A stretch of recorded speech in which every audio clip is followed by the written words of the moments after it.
Assalamualaikum warahmatullahi wabarakatuh. Syukur alhamdulillah kita kembali dipertemukan pada hari ini dalam pembelajaran daring, mengingat masih dalam suasana COVID-19. Materi kita pada hari ini itu adalah sudah sampai di bab 2, yaitu operasi bentuk aljabar. Operasi bentuk aljabar. Jadi buku yang kita gunakan, saya kira siswa sekalian sudah ada di hadapannya masing-masing. Ini buku paketnya, buku paket Matematika 8 semester 1. Silahkan dibuka. Itu silahkan dibuka halaman 35 ya, bab 2 operasi aljabar. Kemudian pada halaman 37 siswa sekalian bisa baca bagaimana sejarah tentang bentuk aljabar, siapa yang menemukan konsep bentuk aljabar, yaitu adalah seorang ahli matematikawan, yaitu Muhammad bin Musa al-Khawarizmi. Dia hidup antara 780 sampai 850 Masehi. Untuk lebih jelasnya, siswa sekalian bisa baca tentang sejarah penemuan bentuk aljabar ini. Kenapa? Sehingga bisa bentuk ada dalam matematika yang dikatakan bentuk aljabar. Itu bisa dilihat pada halaman 37. Selanjutnya, siswa buka halaman 38, yaitu kegiatan 21. Kegiatan 21 mengenal bentuk aljabar. Kegiatan 21 mengenal bentuk aljabar. Ya. Apa itu aljabar? Ya, jadi apa itu bentuk aljabar? Jadi bentuk aljabar itu dalam matematika adalah kombinasi antara angka dan simbol. Jadi kombinasi antara angka dan simbol. Simbol di sini yang dimaksudkan biasa digunakan adalah huruf abjad. Tapi dalam matematika abjad yang biasa digunakan di sini sebagai simbol itu adalah X, Y, Z, ya, atau A, B, C. Itu bisa digunakan dalam pelajaran matematika. Bukan berarti abjad yang lain tidak, tapi dalam pelajaran matematika ini yang biasa digunakan. Oke, lanjut. Sekarang yang mana yang dimaksudkan dengan kombinasi tadi? Misalkan saya tuliskan di sini adalah 2x. Ya, 2x ini adalah bentuk aljabar. 2x ini adalah bentuk aljabar. Ini adalah kombinasi. Kombinasi antara angka dan simbol. Jadi simbolnya di sini x, angkanya adalah 2x. 2. Jadi bentuk aljabarnya di sini adalah 2x. Bisa juga dituliskan misalnya 2x tambah 1. Ini juga bentuk aljabar. Jadi menggunakan simbol, kombinasi antara angka dan simbol. Itulah bentuk aljabar. Kenapa timbul bentuk aljabar di sini? Itu menyelesaikan persoalan-persoalan yang biasa kita temui dalam kehidupan sehari-hari atau di mana saja untuk memudahkan dalam perhitungan. Seperti yang kamu lihat, siswa sekalian yang lihat di bukunya di situ, ada suatu masalah, yaitu masalah 21. Siswa lihat di bukunya masing-masing. Ada dua perlakuan yang berbeda. Ada dua orang di sini antara Pak Agus dan Pak Budi. Silakan lihat di bukunya antara Pak Agus dan Pak Budi. Pak Agus dulu ya. Pak Agus. Pak Budi kelihatan beli buku tulis banyak sekali. Pak Budi, iya Pak, ini pesanan dari sekolah saya. Saya beli 2 kardus dan 3 buah buku. Pak Agus beli apa saja? Pak Agus, saya hanya beli 5 buku saja Pak, untuk anak saya yang kelas 8 SMP. Ya. Kalau pernyataan Pak Agus, ya itu tidak ada masalah. langsung diketahui karena dia hanya membeli 5 buah buku. Yang persoalannya untuk menghitung ya, Pak Budinya ini, karena dia membeli 2 kardus dan 3 buku. Kardusnya di sini belum ditahu berapa isi dalam satu kardus itu. Nah, makanya di sini untuk memudahkan dalam menghitung ya, persoalan yang dihadapi oleh Pak Budi ini, untuk memudahkan dalam menghitung itu digunakanlah bentuk aljabar. Nah, seperti yang ada di buku kalian pada halaman 39. Ini pada halaman 39. Ya, Bapak hanya menjelaskan pada halaman 39. Ya, di situ digambarkan bahwa Pak Budi membeli 2 kardus. Ini kardus pertama, ini kardus kedua, dan 3 buku.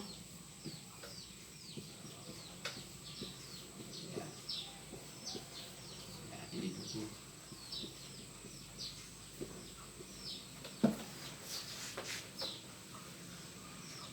Untuk memudahkan dalam perhitungan, maka dibuatkanlah bentuk aljabarnya, dibuatkanlah bentuk kombinasi antara angka dan simbol. Misalkan tadi ini kardus kita simbolkan dengan X. Kardus itu disimbolkan dengan X. Karena Pak Budi membeli 2 kardus dan 3 buku, maka itu dituliskan, karena di sini 2 kardus berarti 2 kardus ya, 2 kardus, 2 kardus ditambah 3 buku, tambah 3 buku, tambah 3 buku ya. Jadi 2 kardus, ini 2 kardus. Jadi kardus di sini disimbolkan dengan X.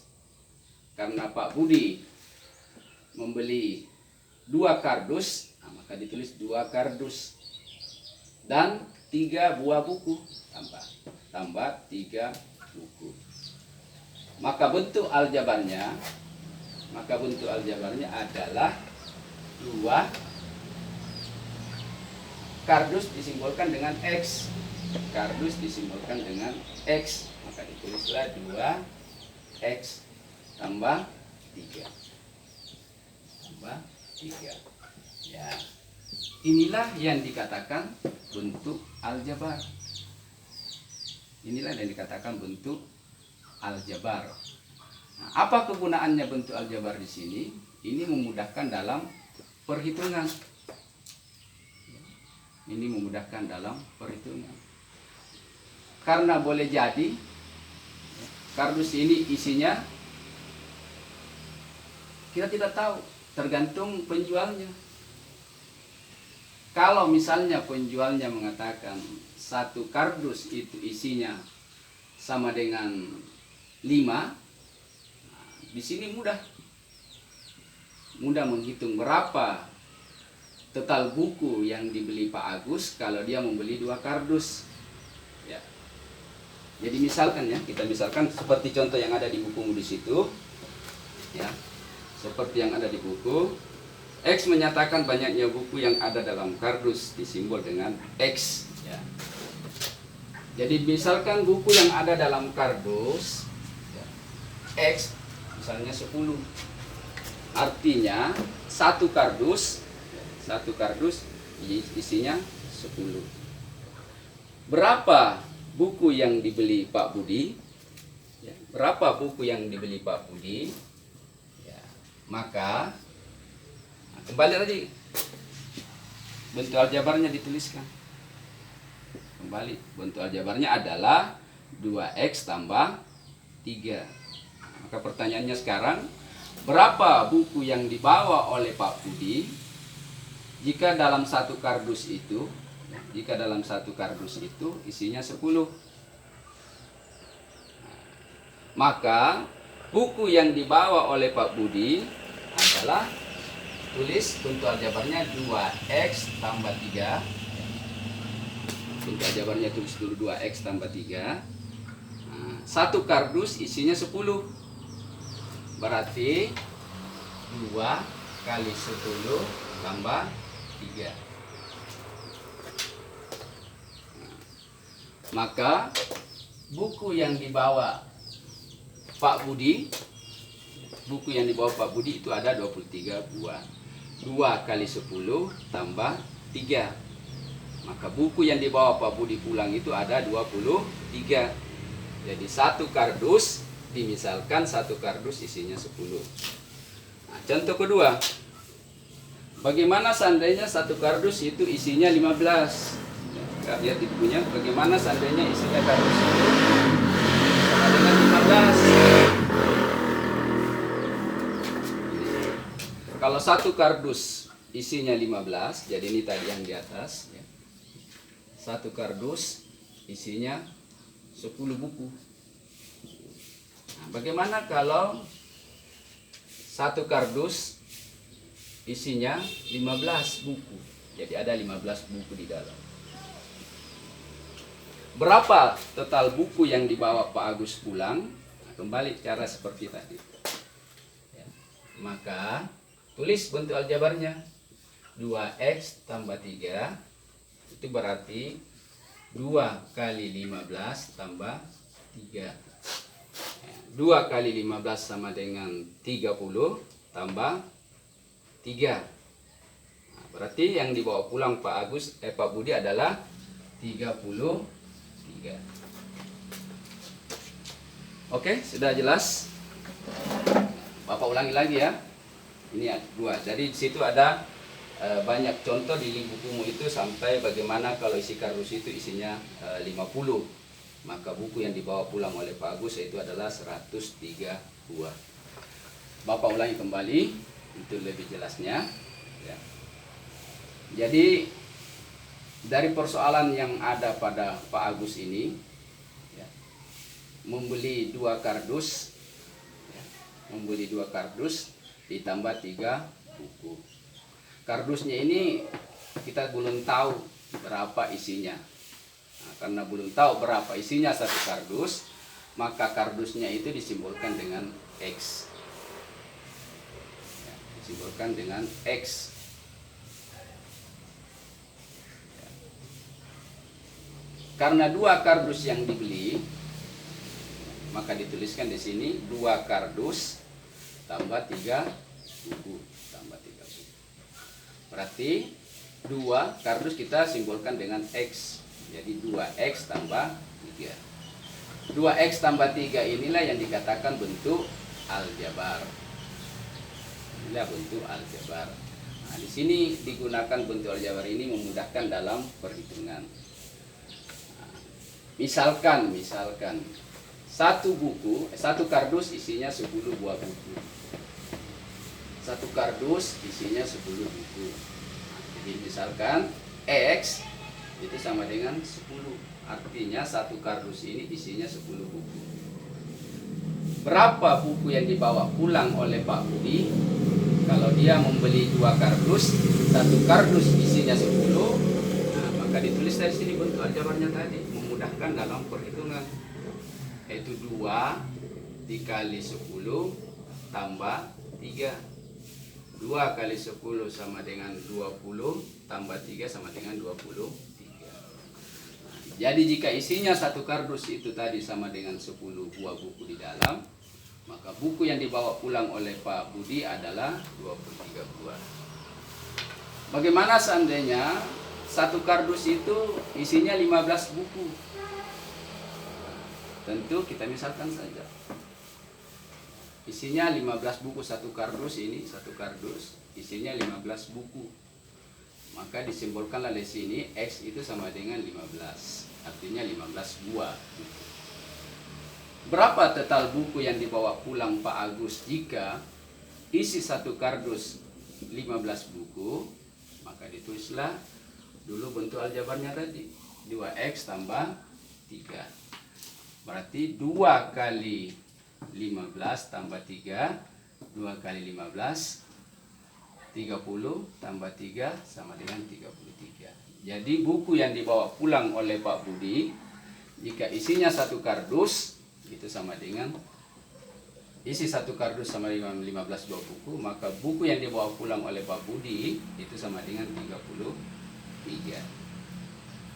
Oke? Jelas? Sekarang tugas bagi kalian, ya, tugas bagi kalian. Berapa total buku? Ya, berapa total buku yang dibawa pulang? Jadi ini tugasnya. Berapa total buku yang dibawa pulang Pak Budi? Jika isi satu kardus itu, jika X-nya sama dengan 75, berapa buku yang dibawa pulang Pak Budi? Ini bagian A ya. Jadi saya hapus dulu. Jadi tugas pertama, jika X-nya sama dengan 75, berapa buku yang dibawa pulang Pak Budi? Yang kedua, nomor 2, jika X-nya sama dengan 100, berapa buku yang dibawa pulang Pak Budi? Ya.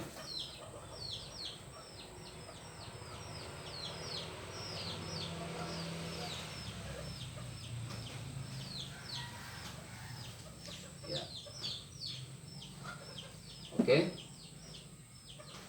Jadi silakan dijawab. Yang nomor 1 ini adalah jika satu kardus isinya 75, berapa buku yang dibawa pulang oleh Pak Budi? Ya. Jika nomor 2, jika X sama dengan 100, jika satu kardus isinya 100, berapa buku yang dibawa pulang oleh Pak Budi? Ya. Dikerja seperti ini. Dikerja seperti contoh di atas. Ya. Oke, lanjut.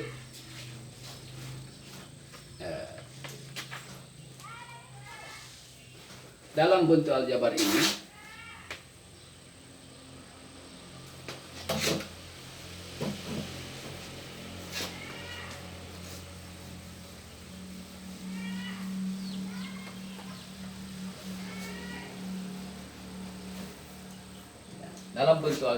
kita misalkan tadi adalah 2x tambah 3. Ini adalah bentuk aljabar. Nah, ada 3 yang perlu dipahami di sini dalam bentuk aljabar. Ya. 2 ini adalah koefisien. Ya. 2 ini adalah koefisien. Jadi 2 ini namanya koefisien, sedangkan X adalah variabel. Ya. Sedangkan 3 ini adalah namanya konstanta. Konstanta. Ya. Saya ulangi. Jadi ini adalah bentuk aljabar, ada 3 hal yang perlu kita pahami. Jadi misalkan tertulis 2x tambah 3, 2 ini namanya koefisien, sedangkan x ini adalah variabel, sedangkan 3 ini namanya konstanta. Artinya angka tanpa variabel, namanya konstanta. Ya, saya kira itulah pembelajaran kita pada hari ini. Mengenai tugasnya, silahkan dijawab tadi pertanyaan yang Bapak berikan. Itu adalah, jadi tugasnya tadi sudah ada, yaitu jika satu kardus berisi 75, berapa total buku yang dibawa pulang oleh Pak Budi. Dan jika nomor 2, jika isi satu kardus isinya 100 buah buku, berapa total buku yang dibawa pulang oleh Pak Budi. Jadi Tugasnya saya ulangi lagi, tugasnya hari ini ya. Tugas nomor 1, jika X-nya sama dengan 75, berapa total buku yang dibawa pulang oleh Pak Budi? Nomor 2, jika X-nya sama dengan 100, berapa total buku yang dibawa pulang oleh Pak Budi? Ini adalah tugas kita pada hari ini. Oke, saya kira pelajaran kita pada hari ini saya Bapak cukupkan sampai di sini. Dan jika ada pertanyaan yang kurang jelas, yang masih butuh penjelasan, bisa disampaikan lewat grup pembelajaran. Jadi bisa disampaikan apa yang masih perlu mau ditanyakan, kemudian Bapak akan jawab melalui pertemuan-pertemuan berikutnya. Oke. Dan untuk lebih lancarnya channel pembelajaran kita ini, jangan lupa subscribe, like, dan bagikan ya. Jadi channel ini Bapak namakan adalah AWI Matematika. Jadi silakan buka untuk pelajaran-pelajaran berikutnya, buka channel AWI Matematika. Jadi channelnya di situ ya, buka. Jadi nama channelnya AWI Matematika. Ini nama channelnya, AWI Matematika, untuk mendapatkan pembelajaran selanjutnya tentang pelajaran matematika. Sekali lagi, untuk lancarnya channel kita ini, saya minta dukungan daripada siswa sekalian. Subscribe, like, and bagikan. Terima kasih atas kerjasamanya. Mari kita bersungguh-sungguh, jangan pernah menyerah. Kita tak akan pernah menyerah dengan adanya COVID-19 ini. Kita tetap ikuti protokol kesehatan. Kalau kalian keluar, jangan lupa pakai masker. Oke, saya Bapak cukupkan sampai di sini. Assalamualaikum warahmatullahi wabarakatuh.